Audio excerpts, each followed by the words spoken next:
Welcome back to a very special episode of Size Previews. As always, I'm Louis Matthews, joined by Chris Binns, so sit back, relax, let's get into it.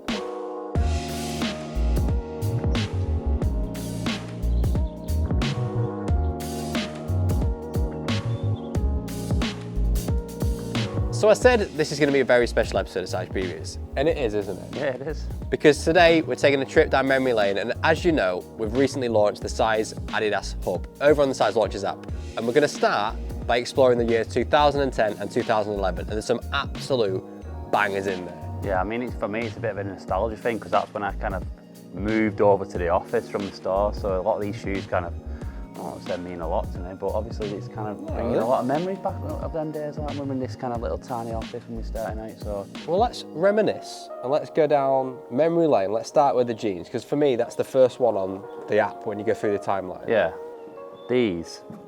I mean, the materials are mental, and considering it's 12 years old, they've kept really well, and considering where we've had them stored as well, because I mean our archives have been moved around a lot over the last few years, so technically they've not always kind of been treated how they should have been, but really strong. Materials are exceptional on them. The suede's ridiculous. I remember when these came in and it absolutely flew out. People all know Original Jeans 1979, built to be worn with jeans, which is where the name comes from. Yeah. And obviously these two are iconic colours. People like that sort of colour traditionally because it kind of goes down certain football connotations. There's a lot of football teams, list them below, kind of wear these colours. Scunthorpe initially comes to mind. Yeah, I mean, they've aged really nicely. They're very timeless in terms of execution. The sort of thing that, I mean, we'd see come back now and be just as relevant. I think for me, you always gauge things off what you see on social, kind of on Facebook or in a lot of these groups and stuff like that. And for me, these are ones that you always see cropping up that people seem to have kept and almost. We throw this word around kind of a lot these days, but they are almost grails. These ones, I would say. You see these kind of people are proud to have these ones in the collection. So we're going to stick with 1979 now. And they followed the jeans was two Munchens. Something else that would not look out of place on the shelves today. Yeah, I mean, again, one thing that's jumping out at me, obviously we've got some shoes coming out the back end of this year at some point. Some trim trabs that we found, the whole Indonesia story, which we're really excited to get out.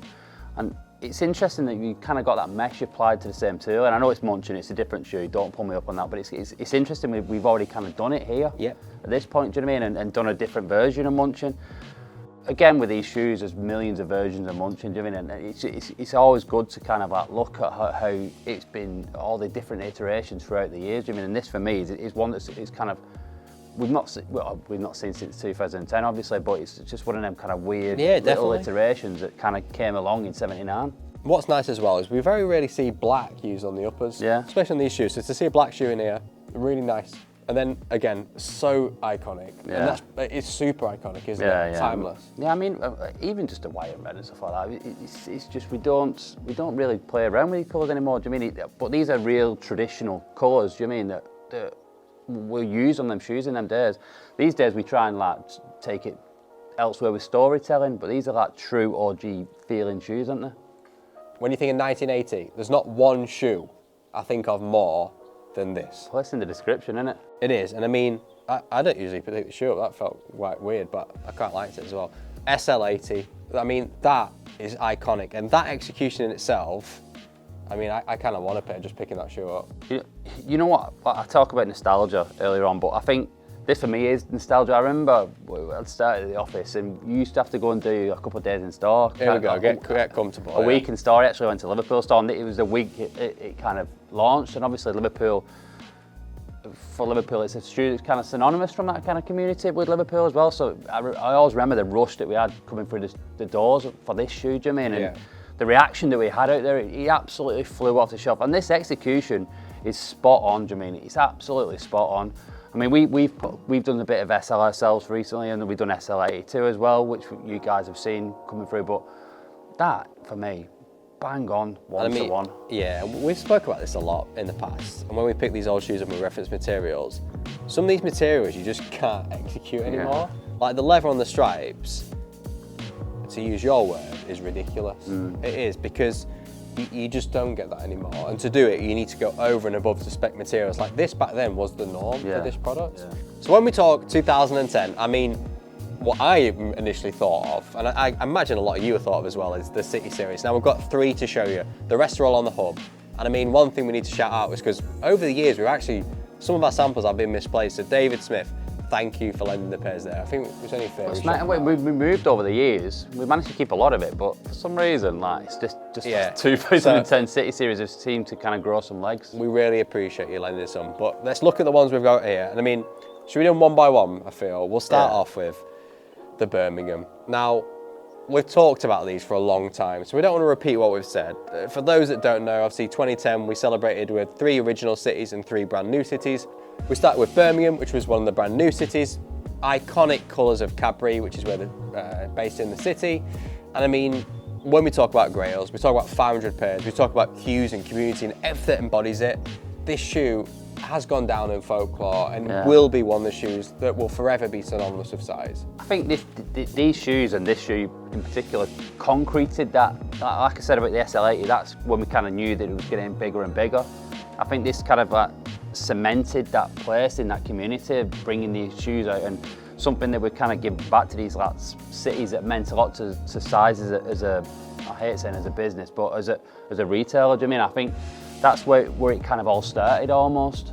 Yeah, and for me, I mean, we studied these shoes, but every single millimetre to get the Twin Cities right. But every time I pick them up, I do think of something else. They are almost time capsules that take you to a moment. Without these shoes, the ones in 2020 wouldn't have made as much sense or wouldn't have meant as much to people, I feel. I think this gives us that kind of foundation to kind of build on and then maybe build on again in another 10 years. Doubling, let's be honest, every single time, whatever iteration you put out in, that is one of the shoes that always kind of causes so much noise, so much disruption. People want that shoe no matter what, regardless of it being suede or leather. But I think at the time, it was a really, like I said, this kind of community and us as a retailer to that community was in its infancy.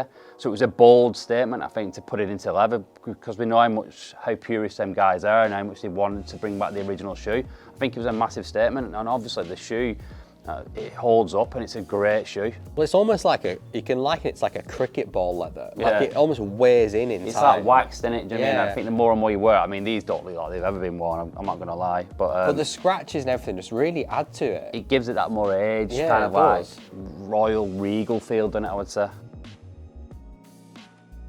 And finally, we'll start with one of the new cities we did in 2010, Glasgow. And this was the most probably controversial. That white tooling really did split opinion. And there is actually a pair on a gum tooling that's been sole swapped in Glasgow knocking about. Yeah, I mean, interesting, like you said, that this was the wild card at the time, do you mean? And this one, it did divide opinion, and that's what we took into our City Series when we did it in 2020. We wanted to, Havana was essentially going to be that wild card as well, do you mean? So this kind of almost informs that one to be the one that was a little bit more out there. It's just really good that we're kind of looking back into our archives. I do love a Q story, by the way. If you can let me know any Q stories below. Like every time we were meeting people in 2020 for the Qs of these, everyone had a story for these. And it's so good how it all comes together. So we'd love some Q stories for 2010, especially on these shoes. Let us know in the comments below. So we're going to move into 2011 and we're going to move into the Malmö. Now I vividly remember this. This was when I was transitioning to size, coming from JD. I remember going into size Hull and seeing the queue for the original Malmö. So again, this is my time capsule moment for this shoe, as it takes me back to the start of my journey with this brand. Yeah, I mean, for me, it's similar kind of, I was like I say, I was in the office at this point, so I remember just being excited that we were going to get the sale. You know, I mean, more so from a sales perspective, but it was always like a tense morning in the morning. These shoes would come out and you'd be on the computer and ringing people up and making sure they're checking through and stuff like that. I mean, when it comes back to the product, to work on Malmö at that point, that would have been 2011, we're saying. To work on Malmö was a massive thing. It was a huge thing. And then obviously we did quite a few iterations. The OG is the OG. I mean, it speaks for itself. Knowing what we know now, how we do our work and how we work on kind of bringing stuff back, it's just how the thought process behind some other bits and pieces potentially. Like the tongue's a bit more padded, and I'm not saying that's a bad thing. It just makes it different. And it creates this thing where over the years there's been many iterations. Yeah, I mean the laces one for me, they've got rope laces in, which is again quite different to how we would potentially look at it. The tongue being really padded is a massive one. One thing I would say is again back to the quality of materials though, is really good. Spot on, yeah. So next up, we've got two Copenhagens that are fully on the radar all the time on the forums. People speak about these being so ahead of their time. I love the fact it's gone like, you know what, we're going to do fully winterized executions of these. We're going for it. Material play. And it's exactly that, mate. I think at the time, like, they're fully out there, aren't they? Do you not? They don't even. I mean, they have got Copenhagen DNA in there. You can still tell it is, but it could be. It's just completely switch up of the shoes, isn't it? Do you know what I mean? Of like this full winterized kind of waxed canvas. It's like porter material. Yeah, exactly that. That's exactly what it. And that's probably what they were channeling at the time. Do you know what I mean? But it's interesting how they've flipped it on its head and not really stayed conventional with conventional suede or conventional leathers. They really kind of took this winterized space, which is really interesting. Again, it's another one of them things I remember coming out, and I think at the time everyone was a bit like I said, we've moved away from we've done the OG, we've done a couple of nice suede iterations. I think there was like a grey teal one. You guys might remember that. But then we kind of took it into this completely different space, and it was a bit of a risk again. But it worked out really well, and like you said, these are regarded as grails you see around a lot of the forums. So next up, two icons and Forest Hills. This is something I've actually not seen in a long time. I think we were talking about, weirdly, we were talking about this the other day, weren't we? Yeah, we were talking about this, but I think 2017 last time we did the OG. I think every single time you do the OG, it really, do you mean it is something that guy always wants in his collection? Do you mean every iteration we've done of it, it seems to have worked when we've done it from an exclusive kind of standpoint. This version for me, again, bringing back the memories of when it came out and how the reaction we had to it, and the fact then we put another colourway alongside that as well.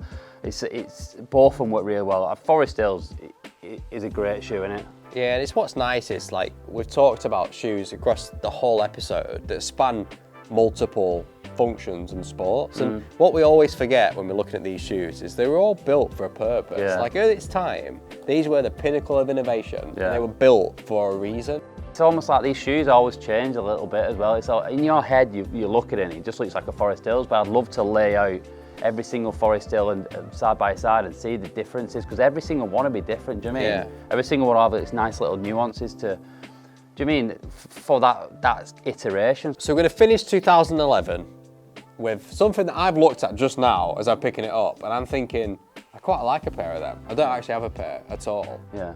It's different, innit? Straight away, just to look at it, it's different. Radically different. Before you even know the reason that it's different, it looks different. I mean, both things. It gives you something else, doesn't it? The tooling, and also, I love the perforations on this. Yeah. I mean, the shoe's great. It was always been one of my favourites. And the fact that it's built to wear when you get out of the shower. Yeah, that's the whole reason the reinforced back is so you can just slip this on. You've been doing your sport, whatever that might be. You've gone and had a shower. You don't want to be slipping. Do you know what I mean? So you don't. Just, rather than picking up a Ultimate pair of sliders, traction. rather than picking up a pair of sliders, you've got your shoes there. You just put the back down, and you walk around it. And with the whole mule thing going on at the moment, I mean, this is maybe the time. Is it like could be like a light bulb moment?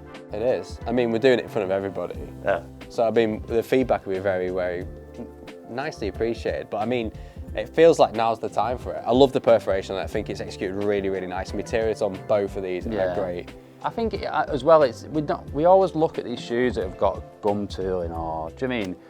For me, the black tooling on this one, that's synonymous with that shoe. Yeah, definitely. It's the only shoe that you really can think of that it's got that on, and that for me is another reason, another point of difference to a lot of the other kind of City Series shoes that we show you. It's got a completely different look about it, and it's practical as well. Thanks for watching. Head over to the Size Launches app to get into the Adidas Hub, whereas every month we're adding even more content. Thanks again, and we'll see you next time.